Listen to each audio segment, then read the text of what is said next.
Bago tayo magsimula, ipapromote ko lang ang Mystic Queen PH online shop. Meron tayong mga power bracelets for protection, prosperity, at marami pang iba.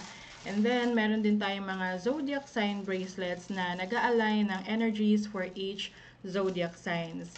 And then, we also have intention oils na merong tatlong sizes. Meron tayong 5 ml, and then merong 15 ml dropper, and then 30 ml dropper, intention oil.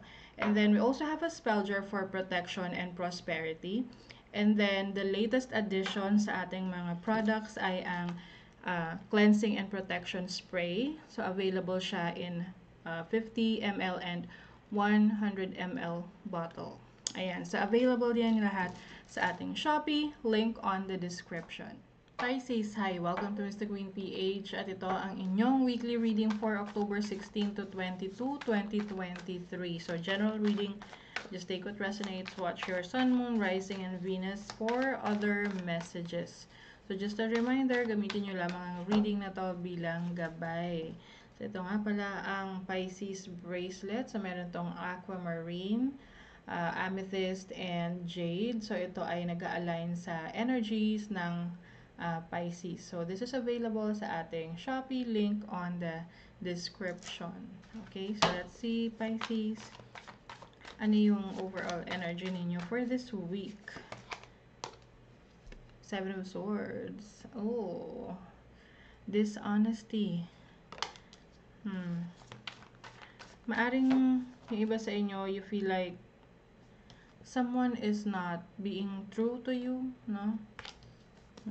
Hindi nagiging totoo sa'yo, or maaring you will be dealing with someone na merong kinukuha sa'yo without you knowing it. So, let's see your challenge. Ano yung challenge ng mga Pisces? The Strength card. Some of you, maaring itong tao na to, no, na hindi naging honest sa inyo. Parang yung iba sa inyo nahihirapan kayong tanggapin yung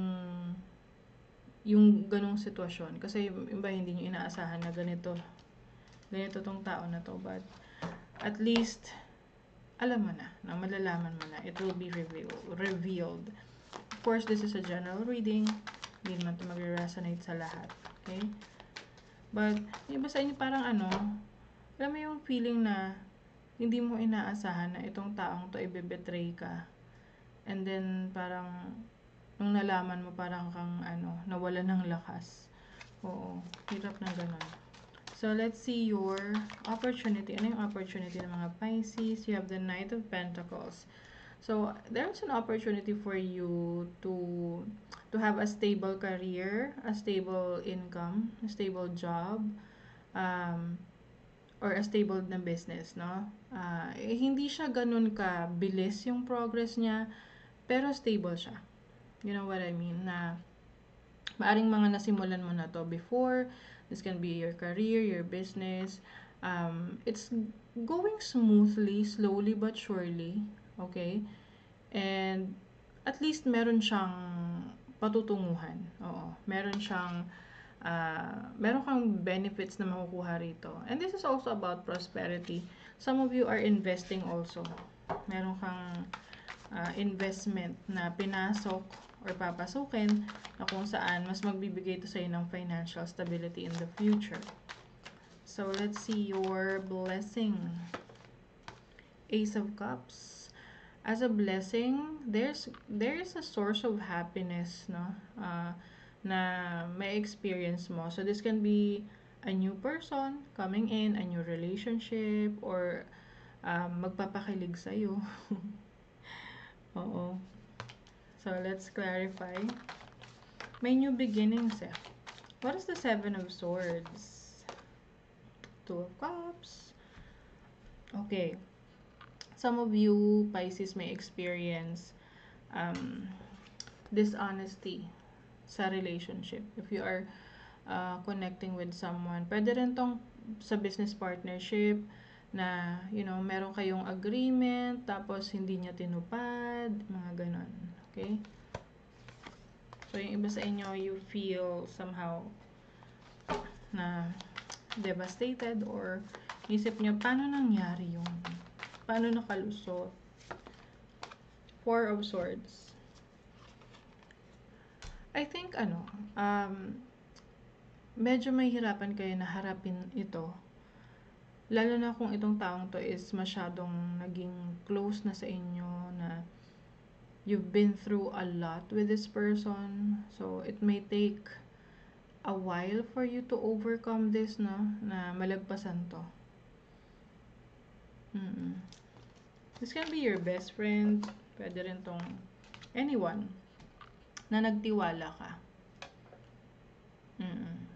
And then, itong taong to, hindi niya tinupad yung pinangako niya. What is the Knight of Pentacles? The Page of Swords. There's an opportunity for you to train. Merong training, merong new ideas, new opportunities to earn money, no? Na maaring aalamin mo yung pasikot-sikot dito para sigurado ka sa pinapasok mo. So, let's say for example, naging interesado ka sa stock market. So, nakita mo na yung kaibigan mo may kinikita doon. So, syempre, naging interesado ka na, uy, gusto ko rin yan. O, syempre, aaralin mo. Hindi naman pwedeng bigla ka na lang papasok doon at akala mo you will have the same experience or result ng kaibigan mo. But, magkaiba kasi pwedeng siya, inaral niya or may experience na siya. But for you, gusto mo rin maging sigurado. Okay? Kaya, you are, taking steps. One step at a time. Baby steps, no? Para makarating ka dun sa goal mo. What is the Ace of Cups? The Six of Pentacles. So, as a blessing, there's going to be financial balance, no? In your career, yung cash flow mo, pwede ring merong tulong na darating sa'yo. Lalo na kung magkakaroon ka ng challenges sa finances mo, there is someone who is willing to extend their help, their love, their care for you. Okay? So, kailangan lang you are open to receiving. Okay? This can be a family member, someone who really cares about you. Okay, so let us see the final message for you, Pisces.